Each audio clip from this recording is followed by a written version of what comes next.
The whir of servos shouldn't have been able to express reverence.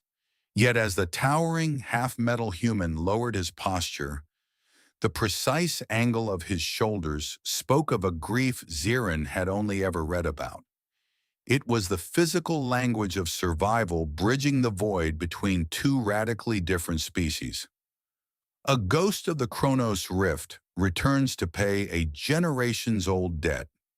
Zirin watched the heavy, deliberate shift of the human's stance, recognizing a kinetic dialect essentially extinct for 200 cycles. 3 hours earlier, Zirin stood alone in the main docking bay of the Ethelgard.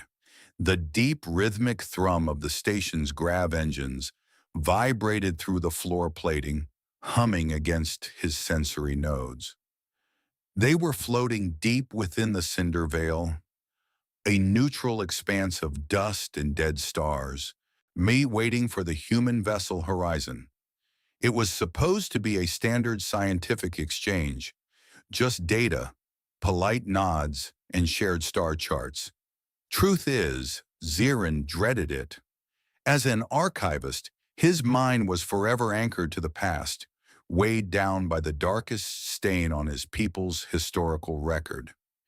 He had spent the morning curled in the dim light of the archive, pulling up the visual logs of the Chronos Rift disaster. Centuries ago, his ancestors had tried to warn a wandering human expedition away from a lethal spatial tear. They hadn't used radio signals. They used kinetic language, a full-body projection of danger, urgency, and terror. But the humans hadn't understood. The expedition was lost. A centuries-old failure rewritten by a cyborg's steps was a concept Zirin couldn't have imagined as he watched the ancient recordings of his ancestors throwing their bodies into desperate warnings, only to watch a ship tear itself apart in the rift. The guilt belonged to his entire species. And then, the horizon arrived. The heavy magnetic locks engaged with a resonant clang that rattled Zirin's teeth. He straightened his posture, folding his primary arms into the neutral stance of greeting, his secondary arms resting tight against his ribs. The pressure seals hissed, equalizing the atmosphere with a rush of dry, filtered air, and the heavy bulkhead doors parted. The human delegation stepped through.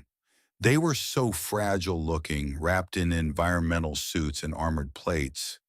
But one figure immediately drew the eye. Now, he was a massive human male, though biology seemed like an afterthought. More than half of his body was replaced with heavy, industrial-grade cybernetics. Metal jaw, reinforced spine, thick hydraulic legs. Commander Vance. Instead of waiting for the linguistic translators to sync, the cyborg broke formation. He bypassed the diplomatic protocol and walked directly towards Zirin. The heavy thud of metal boots against the deck plating sounded like a threat. Zirin's secondary arms twitched. Security personnel on the catwalks tensed, hands hovering over pulse rifles. But Vance didn't reach for a weapon. He stopped precisely 3 paces away, the exact distance required for formal kinetic exchange. The human closed his remaining biological eye, then he shifted his weight. It started with a slow, agonizingly precise sweep of his right arm. Though the synthetic joints whined, fighting the immense friction of a movement they weren't designed for.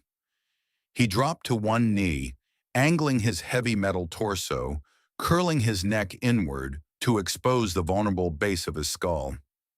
Zirin's breath caught in his throat. It was the ancestral motion for absolute honor and absolute gratitude. He was translating an ancient tragedy through mechanical grace. Every shudder of the human servos, every lock joint, formed a perfect syllable in a dead physical tongue. The archivist realized with a sudden, overwhelming tightness in his chest that the human wasn't just introducing himself, he was identifying himself as a survivor. The assembly hall turned entirely silent, save for the high-pitched whine of strained servos and the harsh, wet rasp of the human's breathing. Vance didn't stop at the kneeling posture. He rose, his heavy hydraulic legs trembling under the precise, unnatural torsion required by the alien kinetic dialect. He stepped forward. He threw his arms wide in an agonizing arc, the gesture of the tearing sky, the Chronos Rift. Zirin watched, all four arms clamped tight against his thorax. The cyborg was recounting the event. Vance twisted his torso violently to the left, metal grinding against metal. A bright spark showered from his shoulder joint, hitting the deck and fading instantly. But he didn't break the movement. It was the ancestral sign for deflection. The warning had been seen. It had been understood.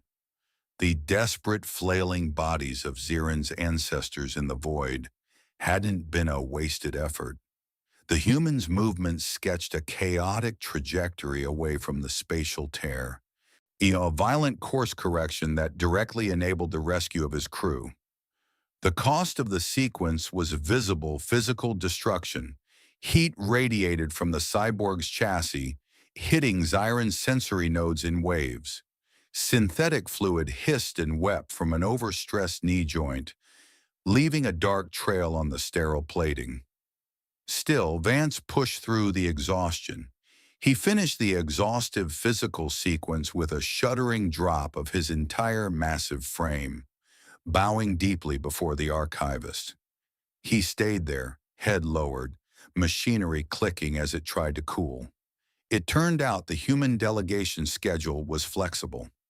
Vance remained aboard the Ethel Guard for the entire duration of the joint mission.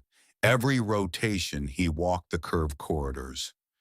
Every rotation, he actively participated in the daily physical communications with the crew, his mechanical joints groaning, slowly matching the fluid grace of a language he had previously only known from a moment of terror. He was clumsy at first, but his persistence was relentless. Zirin returned to the quiet of the archives. The dim light felt different now. The crushing weight that usually sat in his chest was gone. He stood before the primary console and accessed the restricted historical files. He brought up the centuries-old record of the Chronos Rift. With a steady, deliberate motion, he officially altered the registry. He struck the ancient record of failure from the system. In its place, he uploaded the visual logs of the cyborg's kinetic sequence in the docking bay. The definitive account of the rescue. The next cycle, Zirin walked away from the archives. He stepped onto the vast observation deck, looking out at the cold expanse of the Cinder Veil. He stood alone before the massive armor-glass window. Slowly, deliberately, the Archivist folded his primary arms inward. He dropped his secondary arms to his sides. He bowed his head, shifting his weight into the deep, ancestral posture of enduring gratitude, a physical movement of honor in return, offered to the silent stars.